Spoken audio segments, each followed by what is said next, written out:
बेटा अगर आप नीट 2026 की तैयारी कर रहे हैं ना, तो आज की ये वीडियो आपको थोड़ा अनकंफर्टेबल कर सकती है, क्योंकि आज मैं आपको एक ऐसी रियलिटी बताने वाला हूं जो कई कोचिंग इंस्टीट्यूट ओपनली नहीं बताते। बहुत सारे स्टूडेंट सोचते हैं कि 550 नंबर आ गए, 560 नंबर आ गए, 600 आ गए, 650 नंबर आ गए तो एमबीबीएस ऑलमोस्ट कन्फर्म है। लेकिन क्या ये आज भी सच है?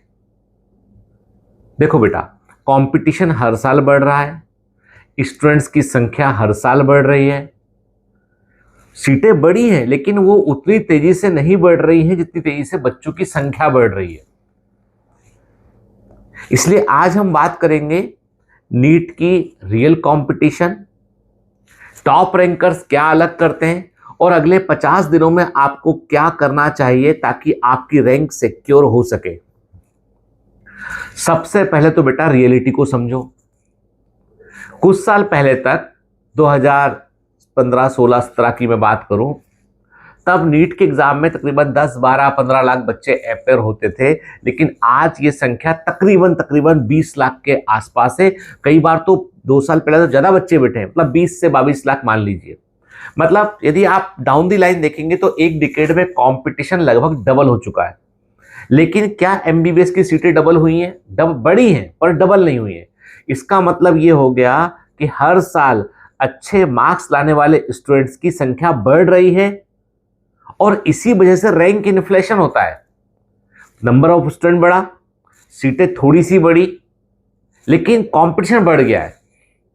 उदाहरण के लिए कुछ साल पहले तक जो है 550, 560 नंबर पे बहुत अच्छी रैंक मिल जाया करती थी। 2024 में 650 नंबर पे भी रैंक नहीं मिली बच्चों को, ठीक है, मतलब सिलेक्शन ही नहीं हुआ उनका। तो क्या इसका मतलब यह है कि अब नीट का एग्जाम जो है वो हमारी रीच से बाहर है, इम्पॉसिबल है? नहीं बेटा, इसका सिर्फ इतना सा मतलब है कि कंपटीशन अब स्मार्टर हो गया है। 2025 में उन्होंने बिल्कुल डिफरेंट गेम खेल दिया जो 24 से अलग था। 24 में नंबरों की का पहाड़ था, 25 में नंबरों को टोटा था, लेकिन सीटें तब भी उतनी थी, रैंक भी तब भी वैसी थी। अब सवाल यह आता है कि टॉप रैंकर ऐसा क्या करते हैं जो बाकी स्टूडेंट नहीं करते हैं। पहली चीज, टॉप रैंकर्स एनसीईआरटी बायोलॉजी को बहुत गहराई से पढ़ते हैं। कई बार स्टूडेंट होते हैं वो तमाम तरह की रेफरेंस बुक्स में खो जाते हैं, फिंगर टिप ना, जे टिप ना, वो टिप के, फला की किताब, ढिका की किताब, बुक नोट्स, ये नोट्स के नहीं। एनसीईआरटी याद रखो, नीट पेपर का एक बड़ा हिस्सा एनसीईआरटी के कॉन्सेप्ट से आता है, लाइन बाय लाइन आता है और उन लाइनों को समझना जरूरी है। दूसरी बड़ी चीज, टॉप रैंकर्स जो होते हैं ना, वो पीवाईक्यूज को कम से कम 4 या 5 बार सॉल्व करते हैं, क्योंकि नीट के पेपर में जो है ना, पेपर सेटर जो एक पैटर्न को फॉलो करता है। जब आप 4 या 5 बार पीवाईक्यूज लगा लेते हैं तो पेपर का पैटर्न आप भी समझ जाते हैं। एग्जैक्ट क्वेश्चन नहीं आता है, लेकिन कॉन्सेप्ट और फ्रेमिंग लगभग सिमिलर होती है। डेटा बदलेगा लेकिन फॉर्मेट वही रहेगा। तीसरी सबसे इंपॉर्टेंट चीज, टॉप रैंकर्स जो होते हैं ना, वो मॉक टेस्ट बहुत बड़ी संख्या में देते हैं। एग्जाम से पहले कई टॉपर जो होते हैं ना, वो 40 से 50 तक फुल सिलेबस टेस्ट सॉल्व कर चुके होते हैं। क्योंकि नीट सिर्फ नॉलेज का एग्जाम नहीं है, ये speed plus accuracy plus decision making का एग्जाम है। और जब आप मॉक टेस्ट नहीं लगाते हैं ना, तो आप यही चूक जाते हैं। नॉलेज होता है आपको, लेकिन आप स्पीड और एक्यूरेसी में चूक जाते हैं। अब मैं आपको एक बहुत कॉमन मिस्टेक बताने वाला हूं जो हजारों नीट एस्पिरेंट करते हैं। पता है क्या है वो सिर्फ पढ़ते रहते हैं। पढ़ना मतलब सिर्फ पढ़ना है, रिवीजन करते रहते हैं, नोट्स बनाते रहते हैं। एग्जाम पास है तब भी नोट्स बना रहे हैं, सुंदर सुंदर नोट्स बना रहे हैं, लेकिन एग्जाम सिमुलेशन नहीं करते हैं। और फिर एग्जाम हॉल में क्या होता है, पहले 30 मिनट में पैनिक शुरू हो जाता है, टाइम मैनेजमेंट बिगड़ जाता है। आ रहा है, नॉलेज है, पढ़ा हुआ है, रिकॉल हो रहा है, पर टाइम मैनेजमेंट बिगड़ गया है। सिंपल क्वेश्चंस भी डिफिकल्ट लगने लगते हैं। इसलिए प्रिपरेशन का एक रूल याद रखिए, reading gives knowledge, reading gives knowledge, practice gives rank, practice gives rank. ठीक है, अगर आपने हजारों एमसीक्यू सॉल्व किए हैं ना, तो एग्जाम हॉल में आपका ब्रेन काम रहेगा, ठंडा रहेगा, लगेगा आ रहा है उसे। कॉन्फिडेंस बना रहेगा। सबसे इंपॉर्टेंट बात यह बेटा कि नीट 2026 के लिए आपको अगले कुछ दिन आपके लिए बहुत क्रूशियल है और आपको इस समय पर आपको 3 चीजों पर फोकस करना चाहिए। 3 बहुत इंपॉर्टेंट चीजें हैं जिन पर आप फोकस करेंगे तो ये एग्जाम आपका निकल जाएगा।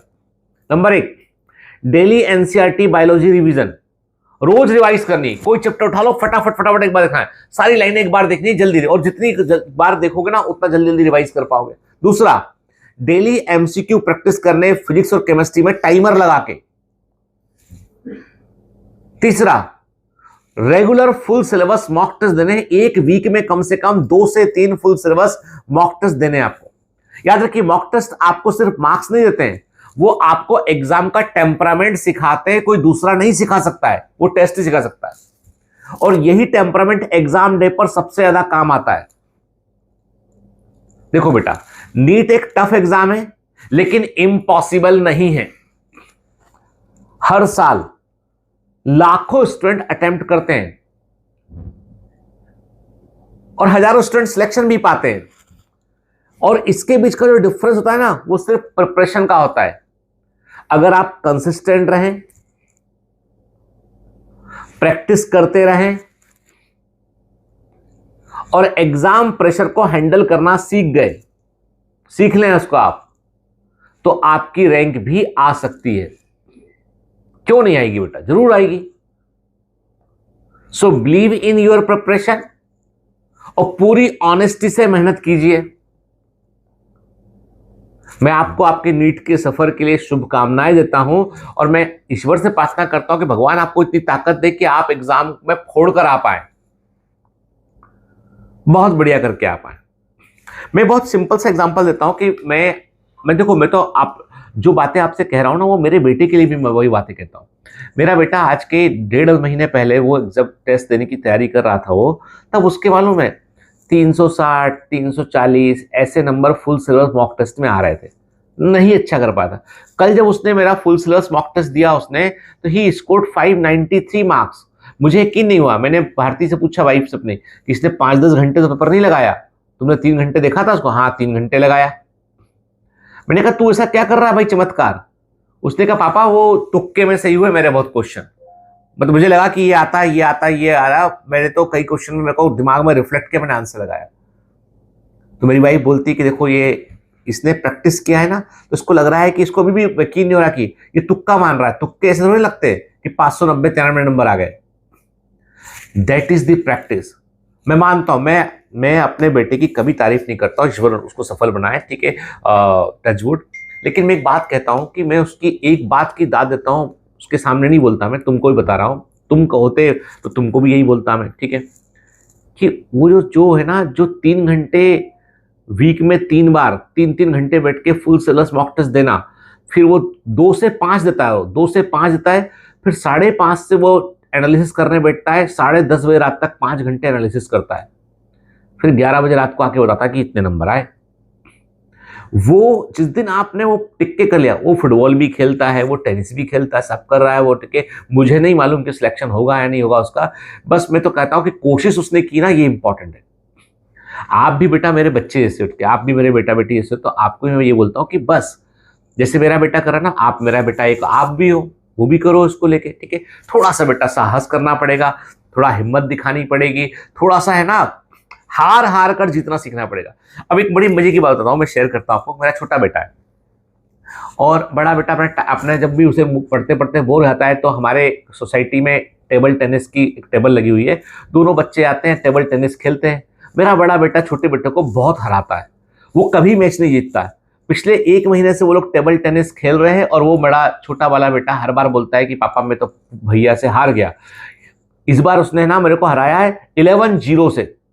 अगली बार हरा बोलता है, अब कल बोलता है कि मेरे भाई से हार गया, लेकिन मैं 8 और 11 से हारा हूं, मैं 8 पॉइंट स्कोर कर लिया। फिर एक दिन उसके मेरे बड़े बेटे के दोस्त कुछ आ गए, तो वो दोस्त खेल रहे थे, तो मेरा छोटा बेटा भी चला गया, उसने उन दोनों दोस्तों को हरा दिया। छोटे वाले ने बोला पापा मैं जीत गया। मैंने कहा तू कैसे जीत गया भाई? बोलता पापा हार के जीतना सीख गया मैं बड़े भाई से। बताए जिंदगी में हमेशा जो अच्छी बातें हैं ना, अच्छी चीजें बड़े बोले जरूरी नहीं है, छोटों से भी बहुत कुछ आप सीख सकते हो। मैं आपसे भी कई बातें सीखता हूँ, अपने बच्चों से मैं कई बातें सीखता हूँ, और मुझे लगा कि ये तो कितनी बड़ी बात बोल दी इसने, हार हार कर जितना सीख गया। और जिस दिन ये बच्चे समझ लेंगे ना इस बात को कि हारो हारो हारो, टेस्ट दो टेस्ट दो टेस्ट दो, हारो हारो हारो, एक दिन जीत जाओगे।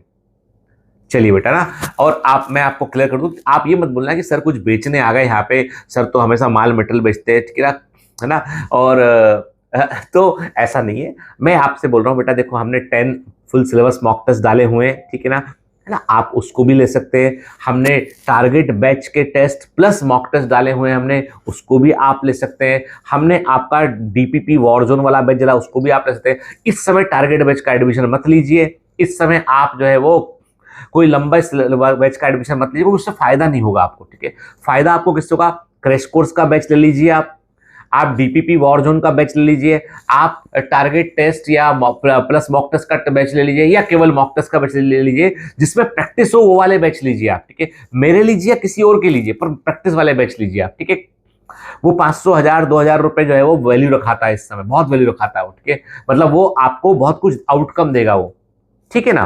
तो इसको सेल मत समझिएगा, इसको समझिएगा कि मेरा बेटा भी, मैं सच कह रहा हूं, ईश्वर है पास में, मेरा बेटे को भी मैं कोर्स अपने बायोमेट्रिक का खरीद के देता हूं। मैं मेरे घर की कंपनी ये नहीं बोलता, मैं बोलता हूं बेटा खरीद लो, ही पेड, क्योंकि कंपनी अलग होती है, व्यक्ति अलग होता है। तो मेरा बेटा भी बायोमेट्रिक्स के कोर्सेज खरीद कर उससे पढ़ता है, and I am not lying, I am telling you the truth.